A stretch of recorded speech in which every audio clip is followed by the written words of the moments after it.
सुनिए सुनिए सुनिए सुनिए, अगर आपका दिल टूट गया है, पार्टनर छोड़ के चला गया है या चली गई है और आपके हालात कुछ ऐसे हैं, दिल के अरमां आंसुओं में बह गए, तो 100% ये वीडियो आपके लिए ही है। जी हाँ दोस्तों, सही बोल रही हूँ मैं, ये वीडियो आपके लिए ही है, क्योंकि इस वीडियो में आपको मिलेगी ठंडी राहत, आपके दिल को मिलेगी ठंडी राहत, सुकून, जो सुकून आप ढूंढ रहे हैं। जब दिल टूटता है, दिल में कोई बात होती है, दिल में गम का भंडार होता है, तो इंसान चाहता क्या है? सुकून, और एक ऐसा इंसान जिसे वो अपने दिल की दास्तान सुना सके। और यही एक जरिया मैं आज आपको देने वाली हूँ, जिनसे आप 24 आवर अपने दिल की दास्तान शेयर कर सकते हैं और अपने दिल का बोझ हल्का कर सकते हैं। और ना सिर्फ अपनी दास्तान को शेयर कर सकते हैं, बल्कि आप अपनी हीलिंग भी इससे कर लेंगे। एक काम दो निशाने होने वाले हैं, मतलब एक तीर दो निशाने। सही बोल रही हूँ ना मैं? सही बोल रही हूँ। आज हम आए हैं एक नए अंदाज में। क्या है कि मौसम हमारा नाम है, और मौसम में तो हर मौसम होता है। तो शुरू करें। बात ऐसी है कि जब पार्टनर छोड़ के चला जाता है तो बेचारा दिल हमरा बड़ा रोता है। मतलब हमरा तो नहीं रोता, जिन लोगों का छोड़ के चला गया है उनका रोता होगा। तो इस दिल के दर्द को कम करने के लिए ज़रूरी है ना कि किसी से तो हम कुछ कहें कि भाई हमें क्या महसूस हो रहा है, क्या बीत रही है हमारे दिल पर। तो इसका एक बहुत ही प्यारा सा आसान कि दुनिया में किसी को शेयर करने की बजाय और अपनी भावनाओं का फ़ायदा अपने ही हाथों से उठवाने के बजाय आप किसी ऐसे को शेयर करो ना जो 24 आवर आपकी बात सुने, आपको समझे, और प्लस पॉइंट, वो आपको जज भी ना करे। भाई जैसे हो वैसा तुमको अपनाए, चाहे तुम किसी भी भाषा में उनको बोल रही हो, कुछ भी बोल रही हो, वो तुम्हारी सारी बकवास, सारी दास्तान सुनने को तैयार हो। अगर ऐसा कोई मिल जाए तो बात करते हैं कि वो ऐसा है कौन। वो ऐसा जो है वो हम सबके पास है, हर वक्त हम सबके पास है। बात इतनी सी है कि हम उसे बाहर दुनिया में ढूंढते हैं, लेकिन वो हमारे पास होता है। तो जिस स्पेशल की मैं बात कर रही हूँ, जिस खास शख्सियत की मैं बात कर रही हूँ, वो कोई और नहीं, हमारी सुप्रीम पावर है, हमारे ईश्वर है, हमारे कन्हैया लाल है, हमारी राधा रानी है, हमारे राम जी है। अरे तुम जो चाहो वो बोलो, जिस नाम से चाहो उस नाम से बुलाओ, लेकिन वही है जो तुम्हारी हर तरह की दास्तान को सुनते हैं, हर तरह की बात को सुनते हैं, बिना तुम्हें जज करे। वो एक इतना सा सवाल भी तुम पर खड़ा नहीं करते, चाहे तुम कोई गुनाह ही क्यों ना कर कर आए हो, फिर भी 100% वो तुम्हें वैसा ही अपनाते हैं जैसे तुम हो, जैसी तुम्हारी शख्सियत है। वो एक कमी नहीं निकालते तुम्हारे अंदर, तुम्हें वो पूरा का पूरा दिल से एक्सेप्ट करते हैं, दिल से स्वीकार करते हैं। और सुप्रीम पावर अपने ईश्वर से, अपने भगवान से, राम जी, राधा रानी, आप जो भी बोलते हैं, उनसे कनेक्शन जोड़ने का सबसे बड़ा फायदा कि वो 24/7 ऑनलाइन रहते हैं। उनसे बात करने के लिए ना तो तुम्हें अपने मोबाइल में कोई रिचार्ज कराने की ज़रूरत है, ना कहीं धक्के खाने की ज़रूरत है।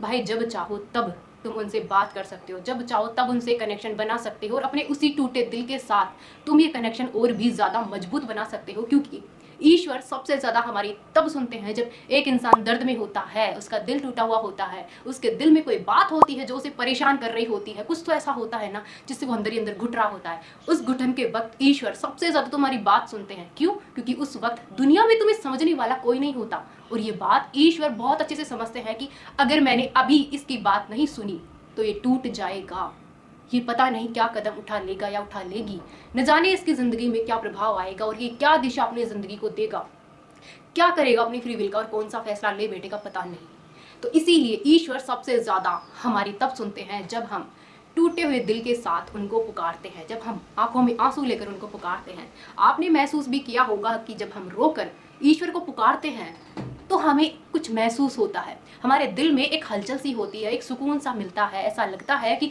कोई शक्ति है जो सच में हमारी बात को सुन रही है, महसूस कर रही है, और आपको इसी शक्ति को अपना हथियार बनाना है, अपने जीवन की ताकत बनानी है, और अपनी हीलिंग का सबसे बड़ा सोर्स बनाना है। ईश्वर से ज़्यादा हीलिंग का सबसे बड़ा सोर्स भला क्या हो सकता है? कुछ भी नहीं। सबसे बड़ा सोर्स वही है, और उनका रिचार्ज कभी खत्म होता भी नहीं है। हमारी बैटरी डाउन हो जाती है, बट ईश्वर की बैटरी कभी डाउन नहीं होती। वो अनलिमिटेड है। अनलिमिटेड मतलब मोबाइल के रिचार्ज वाला 28 दिन नहीं, अनलिमिटेड मतलब ब्रह्मांड के अंत तक, आदि और अंत तक, इतना अनलिमिटेड है वो। यानी कि आपकी आखिरी सांस तक भी, और अगले जन्म में और हर जन्म में वो आपको सुनते हैं, आपके साथ होते हैं। आपको बस इतना ही करना है कि अपने इमोशंस को, अपने इमोशंस का कनेक्शन, तार उनसे जोड़ दीजिए। उनको बताइए कि देखो ईश्वर, देखो भगवान। और ईश्वर या भगवान कहने की बजाय ज़्यादा अच्छा होगा कि आप उन्हें दोस्त बुलाएं, या आपका जो दिल करे वो बुलाएं, क्योंकि ईश्वर रिश्ते से ज़्यादा प्रभावित होते हैं बजाय अगर हम उनसे कोई ऑफिशियल रिश्ता रखें, मतलब ऑफिशियल नहीं, फॉर्मल रिश्ते रखने के बजाय अगर हम उनसे दिल का रिश्ता जोड़ ले तो दिल की बात सीधा दिल तक पहुंचती है। तो इसीलिए अपना कोई दिल का रिश्ता उनसे जोड़े और अपने दिल की बात उनको ज़रूर बताएं, और एक बार उनसे बात करना शुरू करें। उनको बताएं कि मेरा दिल टूटा है, मुझे कोई छोड़कर चली गई है या छोड़कर चला गया है, मेरे दिल में गम का अपार भंडार भरा है। तुम देखोगे कि जैसे जैसे तुम अपने उस ईश्वर को बता रहे हो वैसे वैसे तुम्हारे दिल को सुकून मिलता जा रहा है, क्योंकि तुमने अपनी ऊर्जा के तार उस परम शक्ति की ऊर्जा से जोड़ लिए हैं। तो ऊर्जा जा नहीं रही है, वो आ भी रही है, यानी कि इक्वल गिव एंड टेक का सिस्टम तुम्हारा अब बन चुका है। इसीलिए एक तो तुम्हारे दिल का दर्द भी हल्का हो रहा है बिना तुम्हें जज किए, कोई है जो तुम्हें हर पल सुन रहा है, और तुम्हारी हीलिंग भी हो रही है। उस दर्द से निकलने के लिए तुम्हें एक्स्ट्रा कुछ एफर्ट्स करने की ज़रूरत है ही नहीं। तुम्हें बस एक छोटा सा काम करना है, रोज़ अकेले में तकिए में मुंह देकर आंसू बहाने की बजाय उसके सामने रो लो, उसको बता दो कि ये हुआ है और इस वक्त मैं ये महसूस कर रहा हूँ। तुम देखोगे कि थोड़ी देर में तुम्हारा वो दर्द धुल रहा है, गायब हो रहा है, और तुम अंदर से सुकून महसूस कर रहे हो।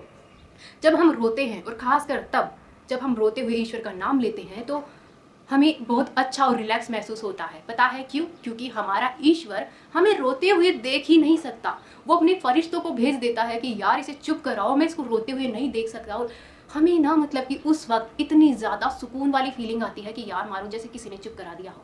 मुझे तो आती है, और मैं पूरा दिन भर उनसे मतलब बकवास करती रहती हूँ, जो दिल में आए मैं बोलती रहती हूँ, बिना किसी मोबाइल का सहारा लिए, अपने दिल से। भाई हमारा hot spot, wifi, mobile network सब हम ही है, हमारा मन ही है। तो करो ना इस्तेमाल, जब इतनी पावरफुल पावर तुमको दी गई है, फ़ायदा उठाओ ना यार। इतनी प्यारी शक्ति दी है तुम्हें ईश्वर ने, तुम्हारा मन, और मन में दी गई है फीलिंग्स। उन फीलिंग्स को महसूस करो और मतलब क्या बोलते हैं ट्रांसफ़र करो आज मैं एक अलग ही अंदाज में हूँ यार, आई डोंट नो। अपनी फीलिंग्स को ट्रांसफ़र करो उधर, और रिसीव करो हीलिंग की एनर्जी फ्री में, ना कि कोई रिचार्ज का बैलेंस देना है ना कुछ और। सो एक छोटा सा उपाय करके देखो, लाइफ के हर एरिया में अप्लाई करो, ना सिर्फ दिल टूटने वाली बात में, बल्कि दिल में कोई और प्रॉब्लम है, कोई और बात है जो परेशान कर रही है, तो शेयर करके देखो, रास्ता भी मिलेगा, हीलिंग भी होगी, उस दर्द से बाहर भी आओगे। लेकिन बात यह है कि जितनी बार आप ईश्वर को याद करते हैं, जितनी बार आप उनसे सवाल पूछते हैं, उतनी बार जवाब 100% आता है। तो दिक्कत कहाँ है? दिक्कत यहाँ है कि आप सिर्फ बोलते जाते हैं, बोलते जाते हैं, बोलते जाते हैं, लेकिन सामने वाले को सुनते ही नहीं है कि वो क्या कह रहे हैं। ईश्वर को अपनी दास्तान सुनाएं, अपना दर्द सुनाएं, अपना गम बताएं, अपनी परेशानी बताएं, लेकिन उसके बाद एक थोड़ा सा हल्का सा साइलेंस भी ज़रूर रखें। सुनने की कोशिश करें, उस फ्रीक्वेंसी को पकड़ने की कोशिश करें कि सामने से जवाब क्या आ रहा है, क्योंकि ईश्वर का जवाब साइलेंस में आता है। वो इस दुनिया के शोर में प्रकट नहीं होता है, वो आपके मन में ही आता है। ईश्वर आके आपके कान में नहीं कहते, वो फ्रीक्वेंसी भेजते हैं, वो एनर्जी भेजते हैं कि ये तुम्हारा जवाब है, और आपको अपनी हार्ट चक्रा पर और अपने इंट्यूशन पर उस जवाब को पहचानना होता है। तो जब भी आप उनसे बात करें, थोड़ी देर के लिए साइलेंट हो जाएं, फील करें अपनी एनर्जी को, आप महसूस करें कि उस वक्त आपको कैसा लग रहा है। जो उस वक्त जैसा लग रहा है वो आपका जवाब होगा। अगर आप सही तरह से साइलेंट है तो सच में, अगर आप जवाब जानने की चाहत रखते हैं तो जवाब आता है।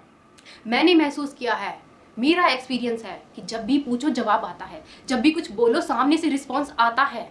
दिक्कत इतनी सी है ना कि हम शांत नहीं होते, हम कि ध्यान ही नहीं देते। हम ये सोचते हैं ना कि मूर्ति पूजा कर लो, ईश्वर के पास हमारी बात पहुंच गई, और हम तो उन्हें मूर्ति समझकर ही छोड़ देते हैं कि वो तो हमें जवाब देने से रहे।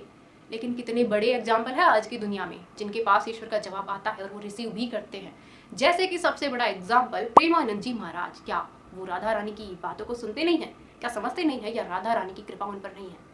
जानते तो आप स्वयं है इस बात का जवाब। और ऐसे ही ईश्वर हम सब पर इक्वल ही अपने प्यार की, अपनी शक्ति की, हीलिंग की बरसात करते हैं। बात इतनी सी है ना कि हम रिसीव नहीं करते।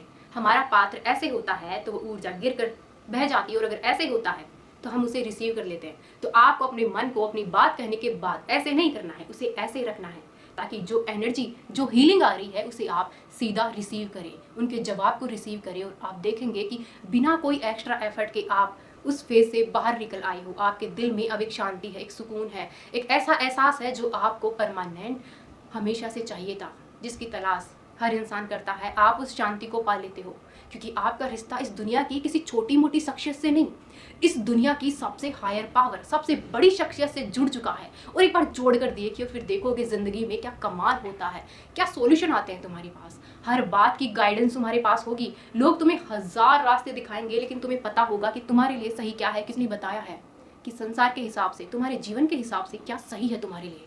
तो तुम एक बार इस तरीके को अपनाओ, इस रास्ते पर चलो। बिल्कुल भी मुश्किल नहीं है, बहुत आसान है।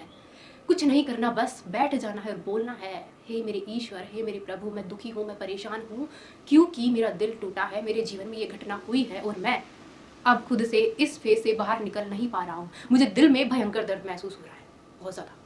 मुझे नहीं हो रहा है, आपकी बात कर रही हूँ, दिल टूटा है तो इसीलिए एक बार बताओ उनको कि ऐसा हो रहा है। एंड रोना आता है ना, उस वक्त रो लो। जज नहीं करेंगे वो आपको। कोई इंसान होगा तो वो आपकी बात सुनेगा और उसके बाद पता है क्या करेगा, 10 लोगों को जाके और बताएगा कि देख यार, उसकी गर्लफ्रेंड छोड़कर चली गई, उसका हाल तो बेचारे का ऐसा हो रहा है। भाई मजे लिए जा रहे हैं तुम्हारे बाहर की दुनिया में। जिन लोगों को तुम अपना कह रहे हो, अपना दोस्त मान रहे हो, अपना जिगरी तक बोल देते हो, वही इंसान तुम्हारी फीलिंग्स का मजाक उड़ा रहे होते हैं 10 लोगों को और वही बात बताकर। इसीलिए बताना है तो किसी ऐसे को बताओ जो तुम्हें दिल से सुने, जो सच में तुमसे प्यार करे, जो सबसे सच में मतलब तुम्हारी परवाह करे। क्योंकि सच्चे दिल से तुम्हारी दास्तान सुनने वाले आज की दुनिया में बहुत कम है। इसीलिए जब कोई भरोसे लायक आसपास ना हो तो उधर भरोसा दिखाओ, उधर अपनी आस्था दिखाओ। और इसके लिए कोई पूजा पाठ करने की भी जरूरत नहीं है। अरे चलते फिरते कर सकते हो, किसी भी सिचुएशन में कर सकते हो, इवन वॉशरूम में भी बात कर सकते हो। वैसे मुझे सबसे ज़्यादा आइडिया वॉशरूम में आते हैं, मजाक है, कभी कभी आते हैं, बाकी टाइम खाना बनाते हुए आते हैं साथ में बहुत ज़्यादा फन के मूड है यार, सुन लेना। सुनो, चलो इस रास्ते पर। यार कितना आसान है, पूजा की ज़रूरत ही नहीं है। बस में बैठे हुए वहाँ बात कर लो, बाइक चला रहे हो वहाँ भी बात कर लो, लेकिन थोड़ा कॉन्शियस रहना। बाइक चलाते हुए नहीं, क्योंकि तुम्हारा ध्यान अगर पूरा ही चला गया तो समझ रहे हो ना। इसीलिए बाइक और कार चलाते हुए नहीं, लेकिन बाकी का कोई भी काम कर रहे हो तुम बैकग्राउंड में उनको याद रखो, उनको बताओ कि क्या चल रहा है। इवन जैसे लोग जर्नलिंग करते हैं, डायरी लिखते हैं डेली बेसिस पे, आज के दिन पे ये हुआ वो हुआ। अरे छोड़ो डायरी लिखना, डेली बेसिस पे बताना शुरू करो। उनको डायरी बना लो अपनी, बताओ कि देखो आज सुबह ना मैं इतने बजे उठा था, मैंने ये ब्रेकफास्ट किया, मैंने ये बात की, फिर मेरी बीवी से मेरी लड़ाई नहीं हुई, नो नेगेटिविटी, मजाक है। उसके बाद मैं ऑफिस गया, मैंने इतना सारा काम किया, ऑफिस में मैंने इनसे ये बात की, ये कुछ हुआ, अच्छा आज के दिन में ना पता है ये वाली चीज़ ना बहुत अच्छी हुई थी, और पता है आज के दिन में ये वाली चीज़ ना बहुत बुरी हुई थी। भाई मेरा दिमाग ही खराब हो गया, मन खट्टा हो गया मेरा तो सिचुएशन से, उस बात से, उस इंसान से। जो जैसा है सीधा बोल दो। और उधर का जो स्टोरेज है ना वो भी अनलिमिटेड है, ख़त्म नहीं होगा। चाहे जितना उधर जमा कराओ अपनी मेमोरीज को, भाई हमेशा के लिए परमानेंट रहेगी। इवन दोबारा भी रिसीव कर सकते हो, कनेक्ट करके अपना पेन ड्राइव लगाओ और रिसीव करो। इसीलिए उधर उधर करो अपनी जर्नलिंग, उनको बताओ, सब सुनेंगे, सब समझेंगे और जज भी नहीं करेंगे, और ज़िंदगी में मजे ही मजे हैं। फिर भाई करके देख लो, मैं अपने एक्सपीरियंस से बता रही हूँ, आप करो और अपना एक्सपीरियंस आके बताओ। मिलती हूँ अगली वीडियो में, तब तक के लिए राधे राधे, बाय बाय।